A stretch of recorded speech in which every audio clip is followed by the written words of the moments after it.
Suamiku dan keluarganya ternyata benalu di rumahku. Pagi itu, aroma kopi yang baru diseduh menyambutku begitu aku melangkah keluar dari kamar tidur. Rumah kecil yang kami tempati, meskipun sederhana, selalu terasa nyaman bagiku. Namun, kenyamanan itu mulai terkikis sejak beberapa bulan terakhir, ketika keluarganya memutuskan untuk tinggal bersama kami. Awalnya, aku mencoba memahami. Sebagai istri, aku tahu aku harus mendukung suamiku Ryan dalam segala hal.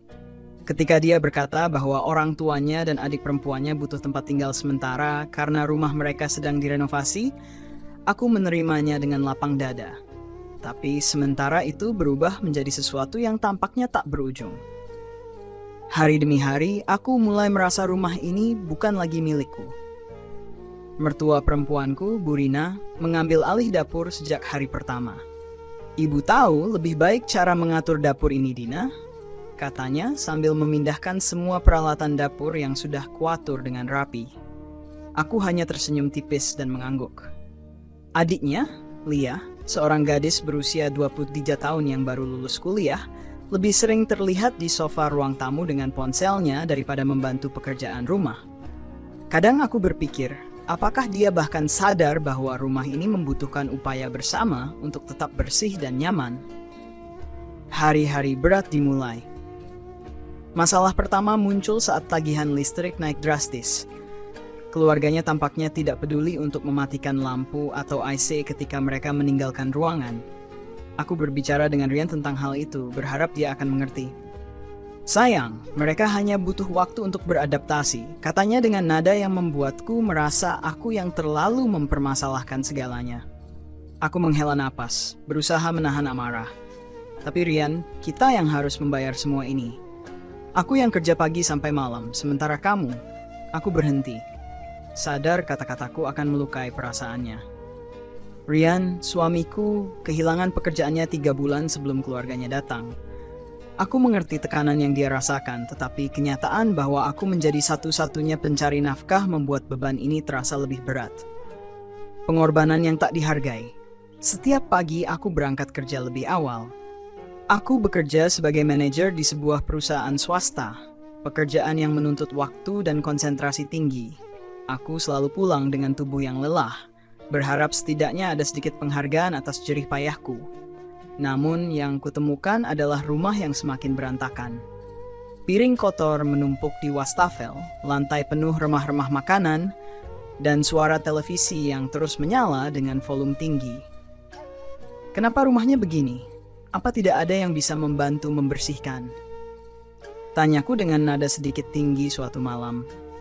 Bu Rina menoleh dari sofa, wajahnya tampak tidak senang. "Kami juga capek, Dina. Lia sibuk dengan tugasnya dan ibu sudah tua." Aku menggigit bibir, menahan diri agar tidak membalas ucapan itu. Konflik meningkat. Semakin hari, situasi semakin sulit. Makanan di dapur habis lebih cepat dari biasanya. Aku mendapati Bu Rina sering membagikan bahan makanan yang kubeli kepada tetangga tanpa memberitahuku terlebih dahulu. "Ini hanya sedikit berbagi, Dina. Tidak ada salahnya kan?" katanya ketika aku memergokinya memberi sekantong beras dan minyak goreng kepada tetangga sebelah. Aku mencoba berbicara dengan Ryan lagi. Kali ini aku tidak bisa menyembunyikan kekecewaanku. "Aku tidak tahan, Ryan. Aku merasa aku kehilangan kendali atas rumahku sendiri. Ini tidak adil." Namun responsnya membuatku semakin hancur. "Dina, mereka keluargaku. Apa kamu tidak bisa lebih sabar? Semua ini akan segera berakhir." Aku tertawa kecil, lebih karena frustrasi daripada geli. "Segera? Sudah 6 bulan, Ryan. Berapa lama lagi aku harus menunggu?" Kejutan yang menyakitkan. Semua mencapai puncaknya ketika aku pulang lebih awal suatu sore dan menemukan Lia mengenakan bajuku, duduk di kamarku sambil menonton serial drama di laptopku. Aku terpaku di ambang pintu, tidak percaya dengan apa yang kulihat. "Lia," seruku membuatnya tersentak. Dia tampak terkejut tetapi dengan cepat memasang senyuman manis. "Oh, Kak Dina, aku pinjam ya. Aku pikir kamu tidak keberatan." Aku menggenggam pintu, mencoba menenangkan diri. "Ini kamarku, Lia. Kamu tidak bisa masuk seenaknya dan mengambil barangku tanpa izin." Lia mendengus, lalu berdiri sambil melipat tangannya. "Kenapa sih kakak selalu marah-marah? Kami juga butuh kenyamanan di sini." Bukannya kakak bilang ini rumah bersama? Aku tidak bisa lagi menahan amarahku. Rumah bersama, Lia?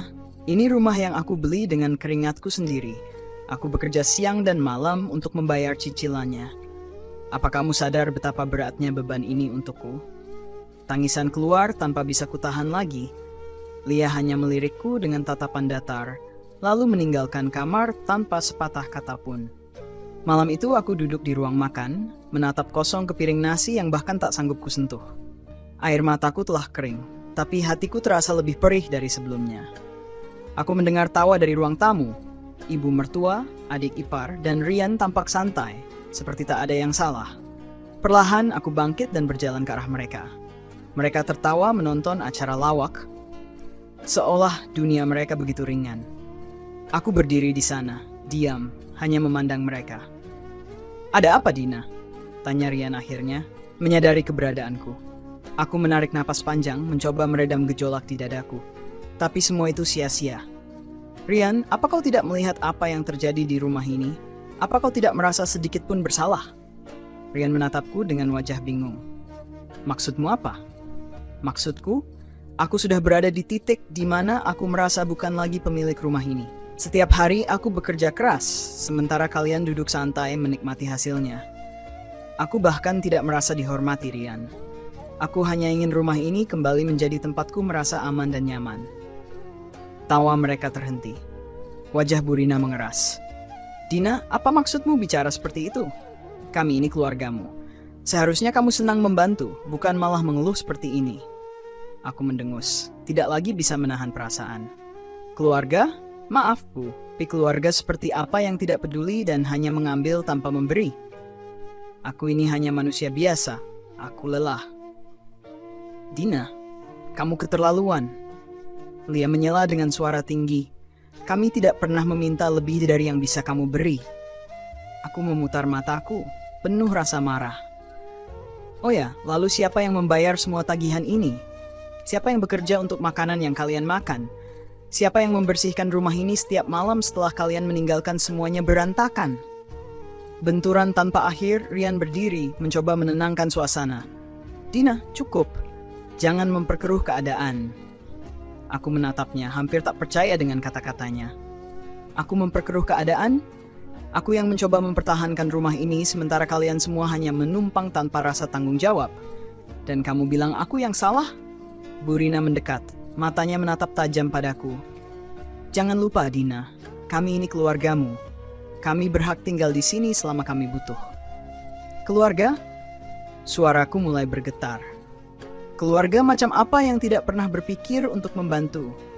Aku ini bukan mesin uang, bukan pembantu rumah tangga. Kalian tahu betapa sulitnya aku melalui ini semua?" Suasana menjadi tegang. Lia merajuk, kembali duduk di sofa sambil menatapku dengan mata berkilat.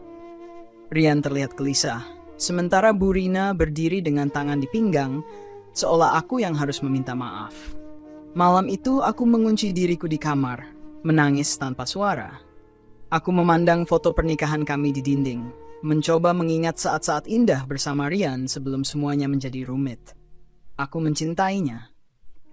Tapi aku tidak yakin cinta itu cukup untuk melawan semua beban ini. Pikiranku dipenuhi berbagai pertanyaan. Mengapa aku harus menjadi satu-satunya yang berkorban? Mengapa suamiku tidak pernah berpihak padaku? Apa yang harus kulakukan untuk mendapatkan kembali kendali atas hidupku? Aku tidak bisa tidur malam itu. Dadaku terasa berat, penuh dengan kemarahan, kesedihan, dan keputusasaan yang bercampur jadi satu. Hari baru, luka baru. Keesokan harinya, aku mencoba menjalani rutinitas seperti biasa. Aku berangkat kerja lebih awal, berharap pekerjaan bisa menjadi pelarian dari masalah rumah tangga yang terus menghantuiku. Namun di kantor pun pikiranku tidak tenang.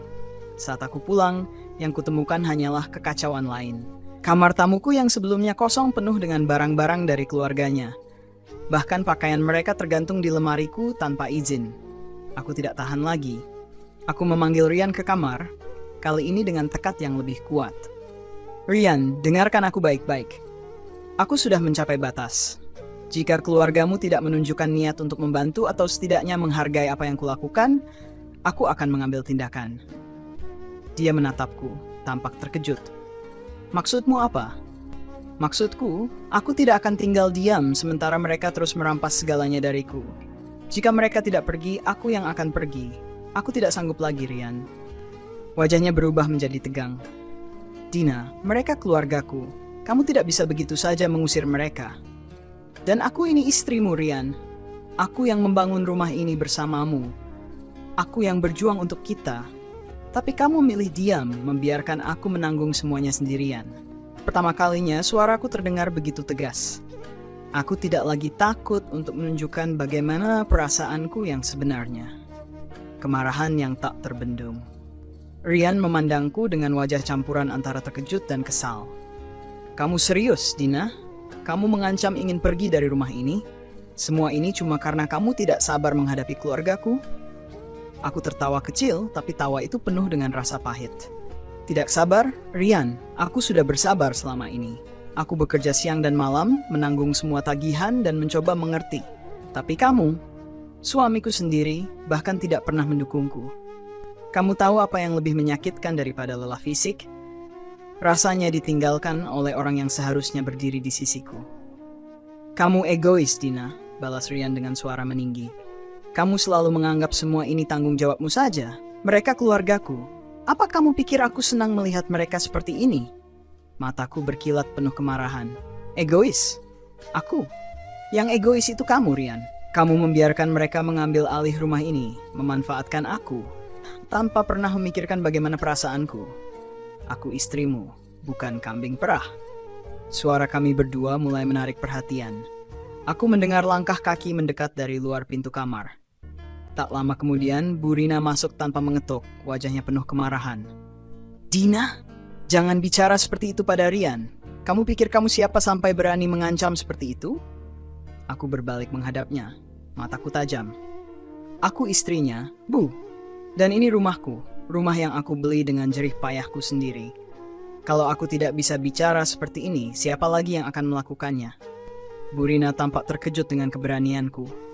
Tapi dia segera mengangkat dagunya, seolah ingin menantangku. Kami ini keluargamu juga. Kamu tidak bisa seenaknya mengusir kami. Saya tidak mengusir, Bu, balasku dingin. Tapi saya meminta penghormatan. Ini rumah saya. Kalau kalian ingin tinggal di sini, setidaknya bantulah menjaga rumah ini. Jangan hanya duduk-duduk, makan, dan menghabiskan apa yang saya usahakan. Lia yang sejak tadi berdiri di belakang ibunya akhirnya angkat bicara. Suaranya penuh kemarahan. Kak Dina, kamu ini benar-benar tidak tahu terima kasih ya? Kami ini keluargamu. Bukannya mendukung, malah mempersulit keadaan. Apa susahnya bersabar sedikit? Aku menatapnya tajam. Kamu bicara tentang terima kasih? Lia, selama 6 bulan ini, apa yang sudah kamu lakukan untuk membantu? Apa kamu pernah mencuci piring? Menyapu lantai? Tidak. Kamu hanya duduk di sofa, main ponsel, dan memakai barang-barangku tanpa izin. Kalau ada yang tidak tahu terima kasih di sini, itu bukan aku. Lia mundur setengah langkah, wajahnya memerah. Tapi aku tidak peduli. Aku sudah terlalu lama diam, dan malam ini aku tak mau lagi menahan apapun. Benturan terakhir. Rian mencoba menenangkan keadaan. Sudahlah, semua ini tidak perlu dibesar-besarkan. Dina, aku tahu kamu capek, tapi kita bisa cari solusi tanpa harus begini. Aku menatapnya dengan rasa kecewa yang begitu dalam. Solusi apa, Rian? Kamu bahkan tidak pernah berdiri di sisiku. Setiap kali aku bicara, kamu hanya membela keluargamu. Apa aku ini tidak penting bagimu? Jangan memutarbalikkan keadaan, Dina, saut Rian, suaranya mulai naik lagi. Aku hanya mencoba menjaga keseimbangan. Kamu yang selalu membuat semuanya lebih rumit. Aku menggeleng, tidak percaya dengan apa yang baru saja ku dengar. Keseimbangan? Tidak ada yang seimbang di sini, Rian.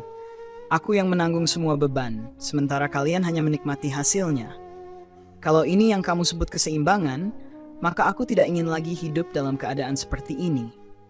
Aku menatap mereka semua. Rian, Bu Rina, dan Lia dengan air mata menggenang di mataku. Tapi air mata itu bukan tanda kelemahan.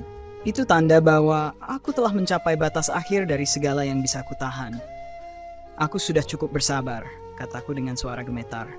Mulai sekarang, aku akan mengambil kendali atas hidupku kembali. Kalau kalian tidak bisa menghargai itu, kalian tahu apa yang harus kalian lakukan. Tanpa menunggu jawaban, aku berbalik dan meninggalkan mereka. Aku masuk ke kamar, mengunci pintu, dan menangis terisak-isak di atas tempat tidur. Malam itu aku memutuskan, cukup sudah. Aku tidak akan membiarkan diriku diinjak-injak lagi. Malam penuh penyesalan. Malam itu setelah pintu kamarku kunci, aku mendengar langkah kaki mendekat. Ryan mengetuk pelan sambil memanggil namaku. "Dina, buka pintunya. Kita bicara." Aku tidak menjawab. Hatiku terlalu lelah untuk berdebat lebih jauh. Namun saat mendengar suaranya bergetar, aku tahu ada sesuatu yang berbeda. "Dina, aku mohon. Aku tahu aku salah. Aku tahu aku telah mengecewakanmu. Tolong buka pintunya." Aku tetap diam selama beberapa detik, lalu dengan berat hati melangkah dan memutar kunci. Pintu terbuka dan di sana berdiri suamiku, wajahnya penuh dengan rasa bersalah. "Aku tidak tahu harus mulai dari mana," katanya, suaranya pelan. "Tapi aku tahu kamu benar. Aku telah gagal sebagai suami. Aku membiarkanmu memikul semuanya sendirian, dan aku bahkan tidak pernah benar-benar mendengarkan apa yang kamu rasakan." Aku menatapnya, mataku basah. "Ryan, aku tidak butuh kata-kata. Aku butuh tindakan. Aku butuh kamu berdiri di sisiku. Bukan hanya untukku, tapi untuk kita." Dia mengangguk. "Aku janji, aku akan berubah. Aku akan bicara dengan ibu dan Lia. Mereka harus mengerti bahwa ini rumahmu, rumah kita, dan mereka harus menghormati itu." Perubahan yang perlahan. Keesokan harinya, Ryan benar-benar menepati janjinya. Dia duduk bersama ibunya dan Lia, berbicara dengan nada tegas tetapi tetap penuh hormat. "Ibu Lia, aku tidak pernah ingin ini menjadi seperti sekarang. Tapi Dina benar. Kita sudah terlalu lama bergantung padanya tanpa memberikan apapun. Itu tidak adil." Bu Rina awalnya membantah. "Tapi Ryan, kami tidak pernah bermaksud." "Ibu," potong Ryan dengan lembut tetapi tegas. "Kita harus mulai bertanggung jawab. Kalau kita ingin tinggal di sini, kita harus membantu, bukan hanya menjadi beban." Aku mengamati dari kejauhan, hatiku sedikit lega melihat perubahan ini. Lia akhirnya mengangguk meskipun wajahnya tampak enggan. "Baiklah Kak, aku akan membantu lebih banyak." Bu Rina pun akhirnya mengalah. "Kami tidak ingin membuat Dina menderita. Kalau memang itu yang kamu mau, ibu akan berubah." Kehidupan baru yang harmonis. Hari-hari berikutnya membawa perubahan yang perlahan tetapi nyata. Lia mulai membantu pekerjaan rumah, mencuci piring, menyapu, dan bahkan sesekali memasak. Bu Rina, meskipun masih suka mengatur, mulai lebih banyak bertanya sebelum melakukan sesuatu. Yang paling penting, Ryan mulai mencari pekerjaan baru. Dia mengirim lamaran ke beberapa perusahaan dan menerima pekerjaan paruh waktu sementara menunggu peluang yang lebih baik. Melihatnya berusaha membuatku kembali percaya pada dirinya. Hubungan kami pun perlahan membaik. Suatu malam, saat kami duduk bersama di teras rumah, Ryan menggenggam tanganku. "Dina, aku berjanji tidak akan pernah membiarkanmu merasa sendirian lagi. Aku mencintaimu, dan aku akan selalu ada untukmu." Aku tersenyum, air mataku mengalir. "Aku juga mencintaimu, Ryan. Aku hanya ingin kita menjadi keluarga yang saling mendukung." Ending yang mengharukan. 3 bulan kemudian, rumah kami kembali menjadi tempat yang nyaman. Bu Rina dan Lia akhirnya pindah ke rumah mereka yang sudah selesai direnovasi, tetapi mereka pergi dengan rasa syukur dan permintaan maaf yang tulus. "Dina, maafkan ibu kalau selama ini menyusahkanmu," kata Bu Rina sebelum mereka pergi. "Ibu tidak perlu minta maaf," jawabku. "Yang penting kita semua belajar dari ini." Aku dan Ryan berdiri di depan pintu, melambaikan tangan saat mereka pergi. Ketika pintu tertutup, Ryan memelukku erat. "Ini awal baru untuk kita, Dina." Aku mengangguk, merasakan kehangatan yang sudah lama hilang. "Ya, Ryan, awal baru." Hikmah semua ini, aku belajar bahwa cinta dan keluarga membutuhkan keseimbangan, pengertian, dan komunikasi. Terkadang kita harus berani menyuarakan rasa sakit kita agar orang lain bisa memahami. Tidak ada yang sempurna, tetapi dengan usaha bersama, kita bisa mengatasi segala rintangan. Terima kasih telah membaca cerita ini bersama Cerita. Semoga kisah ini memberikan pelajaran berharga tentang pentingnya saling menghormati dan mendukung dalam keluarga. Sampai jumpa di cerita berikutnya.